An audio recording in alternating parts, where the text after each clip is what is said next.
Every year, smartphone companies offer new upgraded successors of their previous year's flagship and mid-range devices.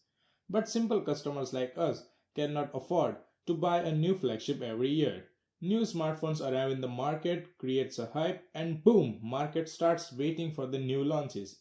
So, how much reliable does the company remain after selling their devices to the end users like us? An ambitious Chinese phone maker, OnePlus, also came into the market in 2014 with a big bang, offering a flagship range performance and power at the affordable price, and device was so called the flagship killer OnePlus One.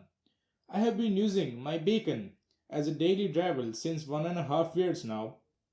I wasn't lucky enough to get invite in the first 3 months, and then when I got one, I bought one for me. In the box, the whole bundle was presented really nicely. Phone itself with 5.5-inch 1080p touchscreen display at the front with sandstone finishing at the back.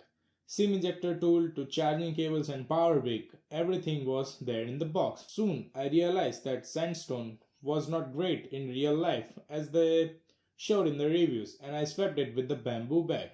Now new bamboo bag offered great looks, but it came with a price. Though there was an NFC tag on the cover, and so easiness wasn't a factor at all. Now leaving all those things aside, let's come to our main point.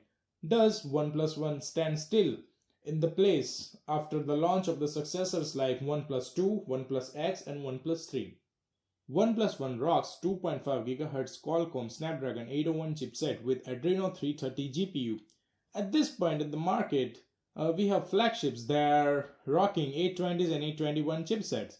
But in 2014, the quad-core 801 chip was the best you can get.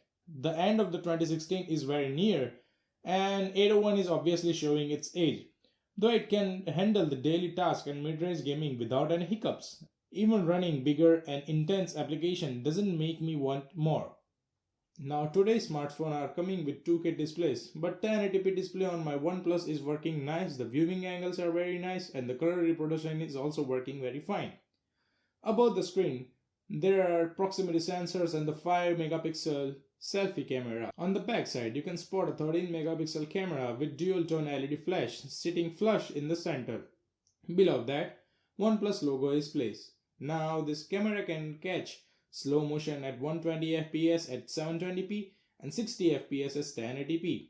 Other than that, you can also shoot 4K resolution video, which was the new feature in 2014.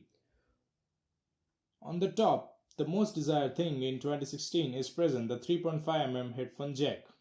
On the bottom, two speaker grills are given, which actually works as a stereo speaker, unlike other phones. In the center, there is the charging port. On the right hand side, there is only a power button, and on the left side, the volume buttons are present with the SIM card tray. One of the best things that OnePlus offered was a choice to choose on-screen navigation button or the capacitive keys placed below the screen. So for those who loves to use the 5.5-inch display, they can enjoy the view. On the other spectrum, the people having smaller hands can rely on the on-screen buttons. With 3 gigs of RAM and 16 or 64 gigs of onboard non-expandable storage options, you won't be left wanting more in it. 3100 mAh non-removable lithium polymer battery. My phone still manages to work all day long with low or mid-range usage. After heavy gaming or extensive camera usage, phone top does get a little warm, but not hot, and that's expected. Even while charging, phone goes warm, but not too hot that you can't even handle it. OnePlus 2, the successor of OnePlus One, having the 810 chip in it, has the problem of overheating, but we will talk about it in our upcoming videos. With CyanogenOS, audio equalizer and other apps were pre-installed and really enhanced the performance of the phone. Connect any headphones from expensive to cheaper ones, OnePlus One will give you the best output possible through those 3.5mm headphone jacks. To make life easy, double tap to wake and sleep is also present, so people with smaller hands don't need to reach the power button. After breakup of OnePlus and Cyanogen mode, updates took little too long to arrive on the air. Though Marshmallow update CM13 arrived in stages to the random people, and I wasn't lucky enough to get one on the air. So I decided to move forward and rooting up my device to get the updates manually. Performance is still fluid smooth after more than 1.5 years of usage. Now my nightly updates are faster. My beacon is working with the Android 6.0.1 Marshmallow. The great option that I mentioned earlier is here. Choose from on-screen or off-screen capacitive navigation buttons. Lot of themes are available and ready to get installed in your device. NFC option is also available for Android Pay or fast connection, but in India it may take longer times to arrive Android Pay and other stuff like that, so it remains off on my phone most of the time. Overall experience is smooth, like operating my page manager, then switching to PM's Facebook page, to switching maps to see Goa. Turning on Amazon, going to Flipkart, everything still runs pretty smooth on a 2-year-old device. Loading inbox mail, doing math on calculator, all is fine. Now Snapchat, the app that is designed bad for Android users. Best part is camera, though I haven't used my phone camera a lot, but it gives you manual support to filters and all those things to play with. You can control ISO, shutter speed and all quite well. This time all the apps running in the background, let's try to switch the apps. Let's go to the pause game, switch, and game doesn't reload. Amazon is also running in the background, my website is not reloading in the Chrome. Make sure you visit my website, link is in description.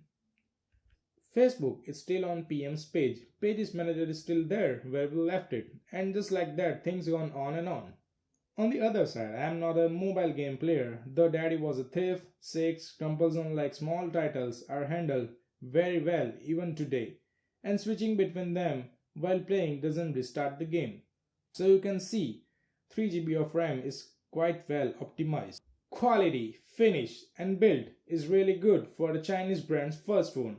And after setting a trend of offering flagship specs at the affordable price, thank you OnePlus for giving us the OnePlus One.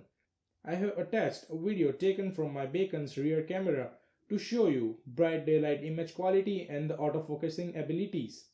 Although the front camera is not that great, and in the indoor lighting situation the camera does give up, but overall the package is very nice.